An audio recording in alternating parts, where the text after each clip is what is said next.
Ah, is that you, Emily? It's me. 10 years ago, my ex-husband David eloped with my son's wife, and he has been missing ever since. Despite not wanting to even think about those who betrayed my son and me, let alone meet them. I received a call from my ex-husband for the first time in 10 years. And, unbelievably, over the phone, my ex-husband had the audacity to ask me this. You're living in the family home now, right? I know it's sudden, but could you move out? I was dumbfounded by my ex-husband's request. After 10 years of no contact, he gets in touch, and for what? To demand the house so he can live with his affair partner? Seeing you're still living there, you haven't remarried, have you? Just move out already. Faced with my ex-husband's further mockery, I felt a surge of anger for the first time in 10 years. Fortunately, he was unaware that my living situation had changed over the past decade.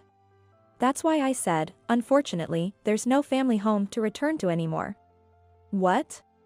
After these 10 years, I was determined to make my ex-husband pay. That's what I resolved to do. My name is Emily. I am 60 years old and work as a part-time teacher at a private school.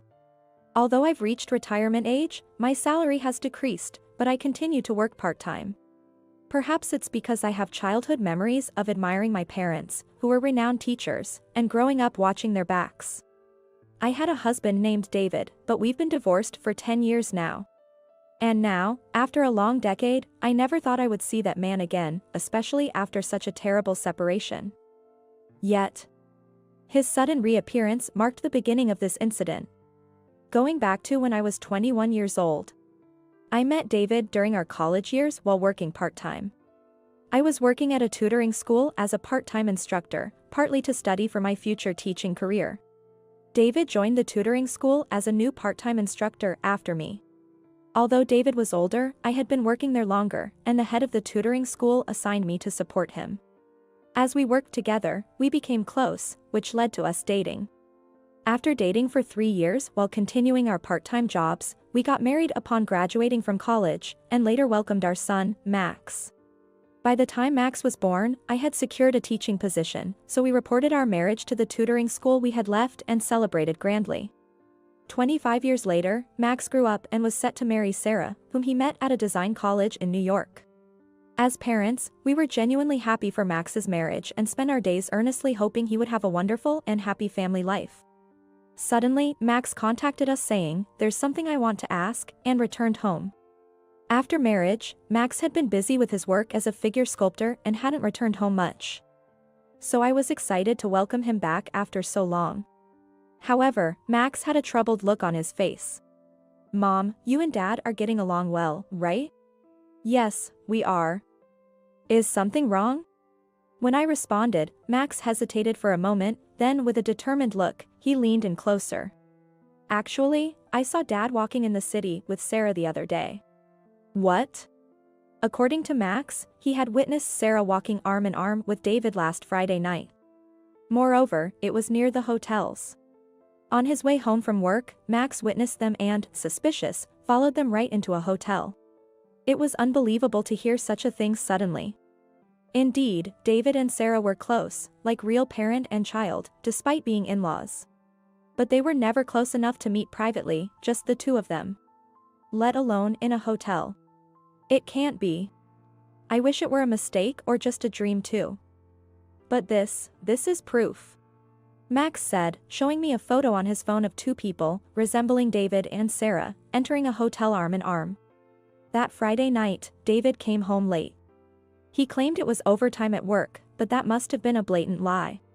Thinking back, I realized that over the past few months, there had been an increase in the number of days David came home late.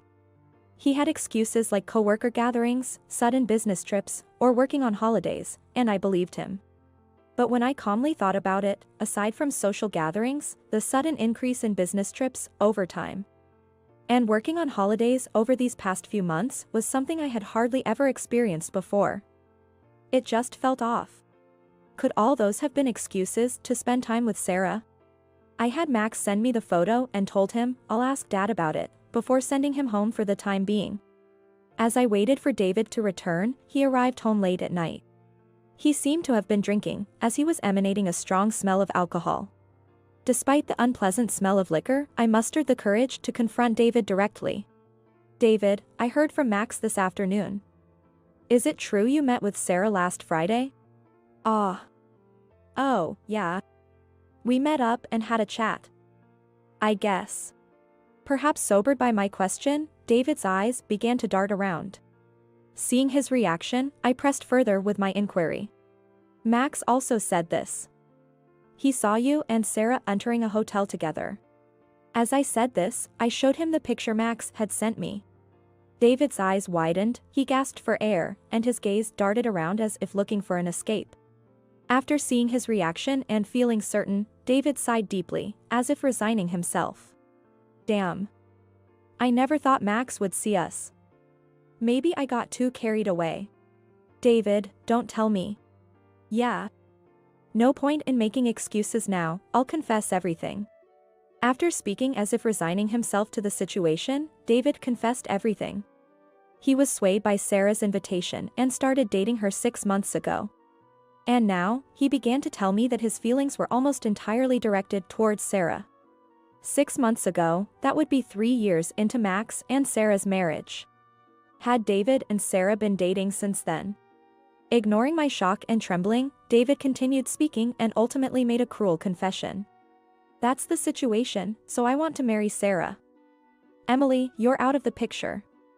Let's get a divorce. Despite my head going blank, I strongly objected, but David was adamant and wouldn't stop. I just want a divorce. I can't do this with you anymore. Saying so, David didn't come home the next day. Not only that, but all of David's belongings were gone from the house, and a completed divorce paper was left on the table. Furthermore, when I received a call from Max, filled with frustrated tears, saying, Sarah has left the divorce papers and disappeared, I realized they had no intention of returning.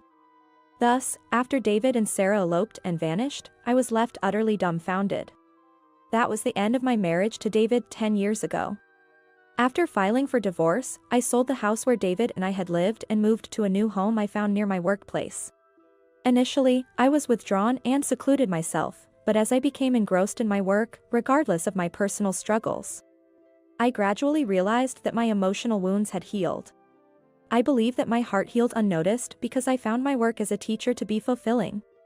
Continuing to dedicate myself to a meaningful job, being allowed to stay at the school in a part-time capacity even after retirement, and spending vibrant days with colleagues and students played a significant role. Thus, by making my job and interactions with students my new love, the time I spent fretting over David and Sarah gradually decreased. And then, 10 years later, I was leading a fulfilling life without looking back on the days with David. Even though becoming a part-time teacher meant a decrease in income, staying at the school through my teaching job and being able to meet and spend time with students who looked up to me like a parent was enough. Hearing that Max had thrown himself into his work and managed to recover from the shock of his father and wife's betrayal, I felt relieved. However, one phone call shattered the peace I had found. Hello? Ah, Emily? It's me, David. What? David. Hearing my ex-husband's voice for the first time in 10 years. I never thought I'd hear it again, and I involuntarily raised my voice in surprise. What do you want after all this time? You're not calling to reminisce about old times, are you? My words came out sharper than I intended. It was understandable, though. The last time David and I had spoken was a decade ago, and back then, no matter how much I reasoned with him, he was adamant about getting a divorce. Unaware of my efforts to maintain composure and suppress my emotions as I recall such events, David said this.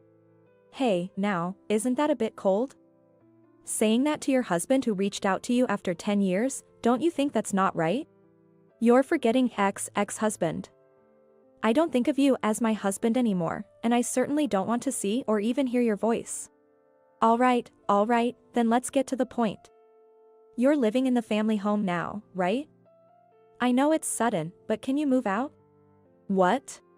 With an insensitivity that bordered on flippancy, I struggled to comprehend the barrage of words thrown at me, unable to contain my emotions, and found myself raising my voice once again.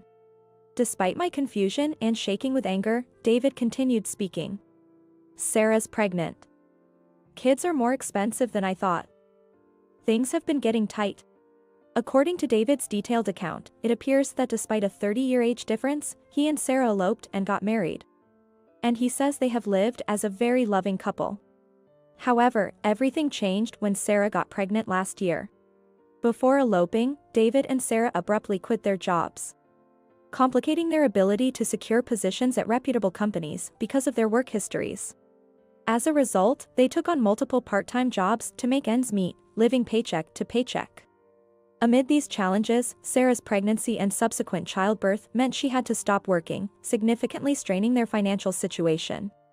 I just can't handle it anymore, so I thought about asking Max for help or going back to my folks.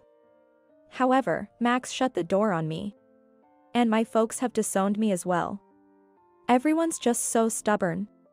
As David chuckled over the phone, the faces of his parents and younger brother, whom I had met before our marriage, came to mind. His father seemed strict, his mother appeared to have a strong core, and his younger brother looked serious.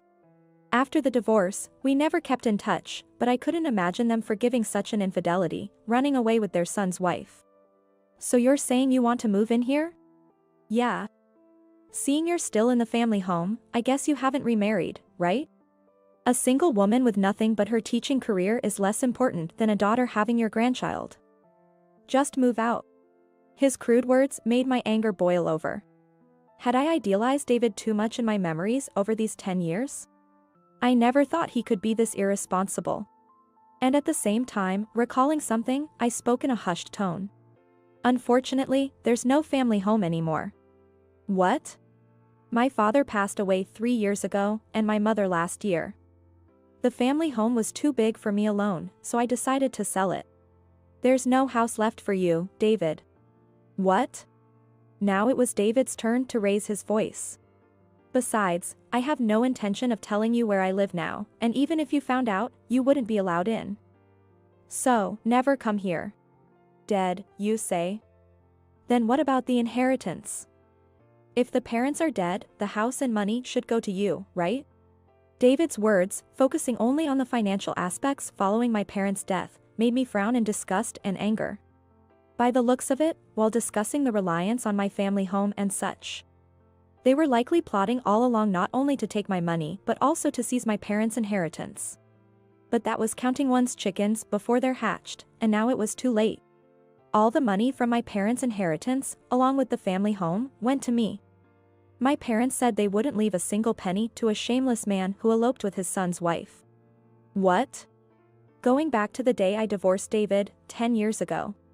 Upon hearing about David and Sarah's betrayal from Max and me, my parents were furious. It's no wonder they were angry. David had been treated like a real son and trusted by my parents ever since before we were married. Only to betray that trust by eloping with his son's wife and hurting both his son and wife in the worst possible way. The first thing my parents did during their lifetime was to sort out the inheritance and prepare a will. They prepared a will to ensure that everything, including the family home, would be inherited by me, in case David and Sarah ever came back. 7 years passed since then, and my father passed away, followed by my mother last year, and I inherited the family home and the estate. The family home was too large for me to live in alone, and while I didn't want to part with a house filled with memories of my parents, I decided to sell it, honoring their wishes. I hoped it would be put to good use by someone with good sense, rather than being handed over to the likes of David and Sarah. Hearing this reality, David's anger exploded over the phone. Don't mess with me, damn it. Don't talk nonsense. That can't be allowed. There's nothing about being allowed or not. I legally inherited everything through the proper procedures. You and Sarah, who did nothing and just wandered around as you please, have no say in this. Even as I responded, David, possibly enraged to the point of losing sense, showered me with vile abuse before slamming the phone down. And I just stared down at my suddenly silent phone. After abandoning others for their own selfish reasons, they come back seeking help and lash out when things don't go their way. I never thought the man I had spent several years with could be so irresponsible and childish. Just as I was filled with utter contempt, to my surprise, I received a call from Sarah. Despite being related by marriage, she accused me one-sidedly of being heartless for not informing her about my parents' deaths. claiming she hadn't heard about it and chastising me for not telling her. She yelled, but it didn't affect me at all. If Sarah is truly shocked by the loss of my parents, one might expect her to express a wish to pay her respects or request a visit to their resting place. However, there was no hint that Sarah on the other end of the phone would bring up such matters, from her second sentence. It was clear as day that all she thought about was the inheritance, the money. No way, neither this woman nor David will be allowed near our parents' altar.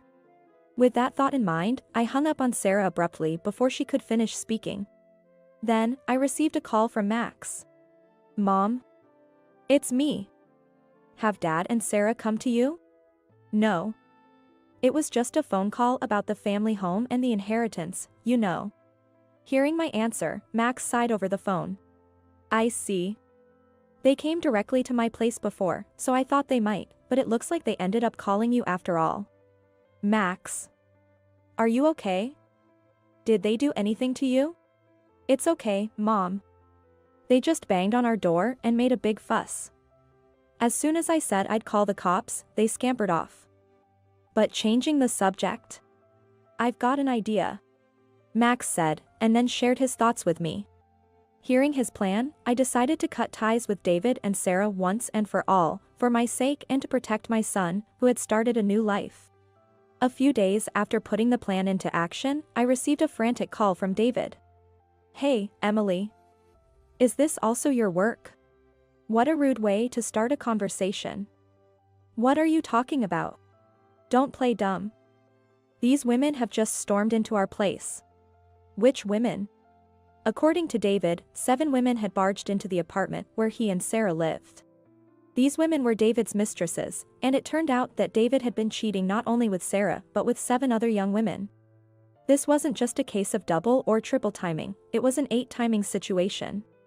Moreover, Sarah was unaware that she was one of the 8 until the uproar caused by these women made her realize it, leading to her furiously confronting David.